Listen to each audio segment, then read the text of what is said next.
कूपगृहात गेलेल्या लाडक्या राणीनं महाराज दशरथांच्या समोर 2 वर मागितलेत आणि याआधी देवासुर संग्रामाच्या वेळी दिलेल्या 2 वरांची आठवण पण करून दिली.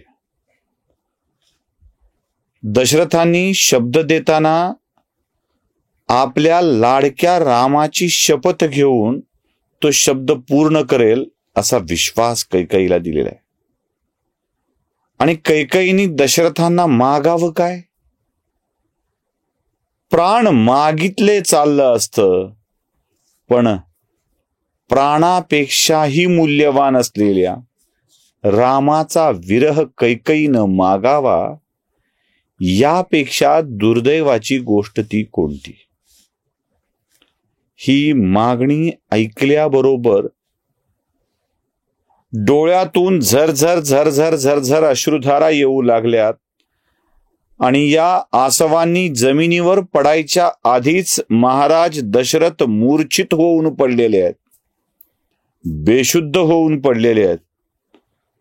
त्यांना आता काय बोलावं याची शुद्ध सुद्धा राहिलेली नाही.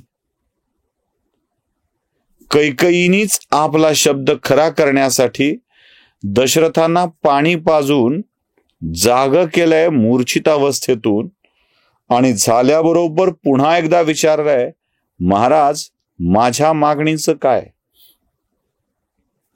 वेगवेगळ्या मार्गाने दशरथ कैकेयीला समजावून सांगण्याचा प्रयत्न करतायत. अगं कैकेयी, तू माझी सगळ्यात लाडकी राणी आणि तुझा सगळ्यात लाडका राम ना, राम झोपल्याशिवाय तू झोपत नाहीस ना. अगं कौसल्याच्या महालात राम कमी वेळा थांबलाय आणि तुझ्या महालात जास्त वेळा थांबलाय. तू तुझ्या लेकरू भरतापेक्षा रामाला अधिक प्रिय मानतेस ना. अगं त्या रामाला वनवासात पाठवायची भाषा तू कशी करू शकतेस? नको ना असं करू. किती गोड आहे बघ ना ते लेकरू, किती छान आहे बघ ना ते लेकरू. अगं ज्याने आपल्या एकाही आईचा अपमान कधी केला नाही, ज्यानं आपल्या पित्याला ईश्वर मानलं, ज्याला राजा बघण्यात अयोध्येतल्या प्रत्येक नागरिकाला आनंद आहे, अयोध्येतल्या प्रत्येक नागरिकाच्या जवळचा आहे तो, आणि त्याला तू अशी अवेरतेस. मला याचं आश्चर्य वाटतंय.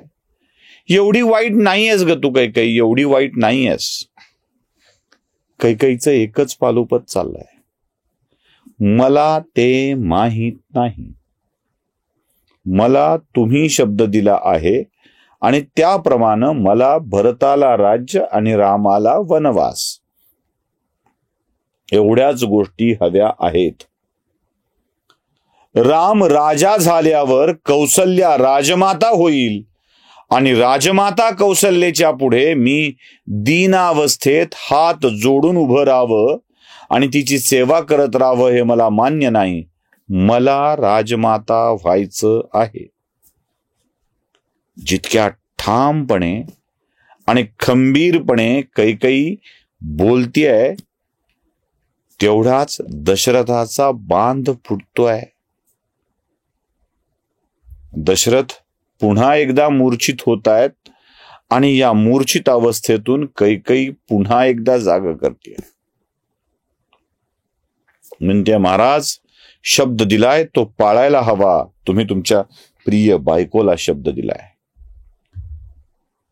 रामाविषयी कनवाळू शब्द सांगून कैकेयी ऐकत नाही. दशरथ चिडतात आणि मग म्हणतात, अगं दयाहीन स्त्रिये, दुराचारिणी स्त्रिये, कुळाचा नाश करणारी होतेस तू. इतकी दुष्ट आणि राक्षसी कशी झालीस तू? विचार कर, किती सुंदर आणि किती चांगली होतीस तू.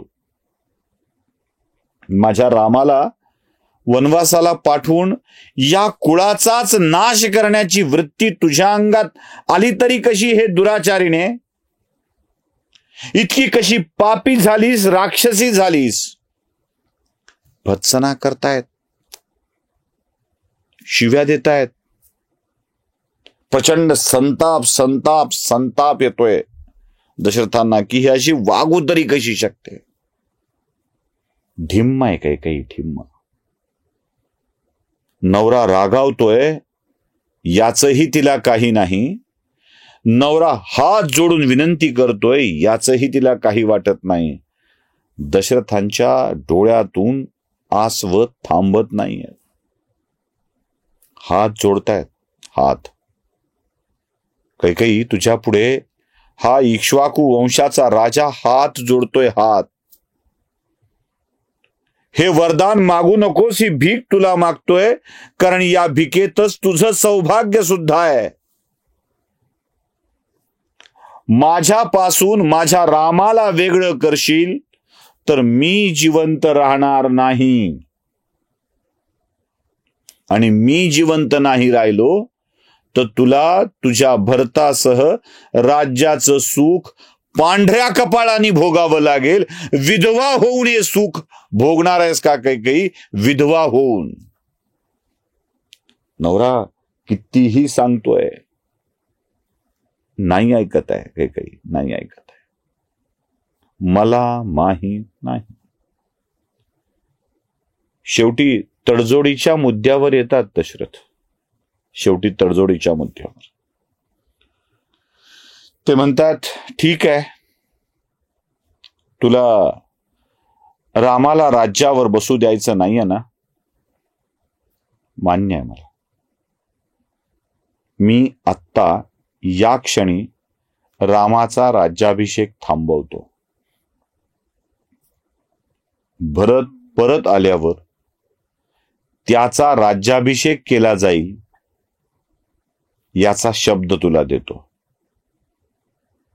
राम खूप मोकळ्या मनाचा आहे, उदार अंतःकरणाचा आहे. हा राम आपल्या पित्याने दिलेली आज्ञा पार पाडेल. मी रामाला राज्य मिळणार नाही हेही सांगेल, आणि प्रजाजनांनाही सांगेल की राम राज्यावर बसणार नाही. राजगादी भरताला देण्याचा शब्द मी जो तुला दिला आहे तो मी पाळतो, पण तू तुझी एक मागणी वापस घे, ती म्हणजे रामाला वनवासाला पाठविण्याची. अगं विचार कर ग, सुकुमार कोवळा राम माझा महर्षी विश्वामित्रांच्या सोबत देतानाही माझं काळीज विदीर्ण झालं होतं. भेटायला परशुराम आल्यावरही माझ्या मनात दडदड होऊ लागली होती. ज्यानं आजवर जंगलाचा रस्ताच तुडवलेला नाही तो माझा राम अनवाणी पायानं लांबच लांब काटेरी कुटेरी जंगलाची वाट कशी चालेल? अंगावर वल्कल नेसून चक्रवर्ती सम्राटाचा मुलगा अगदी साध्या पोशाखात कसा बरं जंगलात फिरेल? तुला काहीच वाटत नाही का ग? त्या सुकुमार कोवळ्या रामाचा विचार कर, वनवासाचा विचार सोडून दे, आणि भरताला राज्य देण्याचा शब्दही मी पाळतो.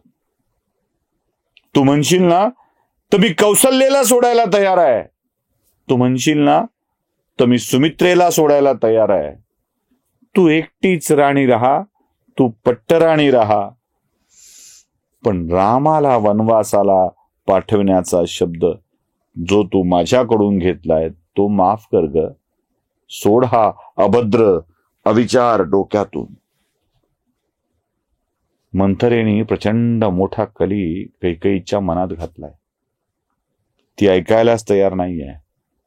ती म्हणतेय, मी सांगितलं ना, तुम्ही आत्ता भरताला राज्य द्यायचं कबूल कराल, पण उद्या भावनिक होऊन प्रजाजन रामालाच राजा करा म्हणू लागले तर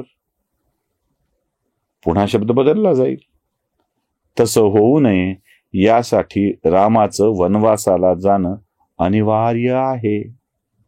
महाराज, बाकी काहीही असो, रामाला 14 वर्ष वनवास आणि भरताला राज्य या मागणीवर मी ठाम आहे, आणि ती तुम्हाला पूर्ण करावी लागेल. उपग्रहात शोक पसरलाय आणि अयोध्या कोपग्रहातल्या या गोष्टीपासून अनभिज्ञ आहे. ती आनंदात नाहून निघतेय. राम राजा होणार, पण कोपग्रहाच्या अंधारातल्या षडयंत्राची कल्पना या अयोध्येलाच नाहीये. काळाच्या गर्भात जे दडलंय ते पुढे घडणार आहे. काय काय घडणार आहे ते पाहूया पुढच्या भागात. सियावर रामचंद्र की जय.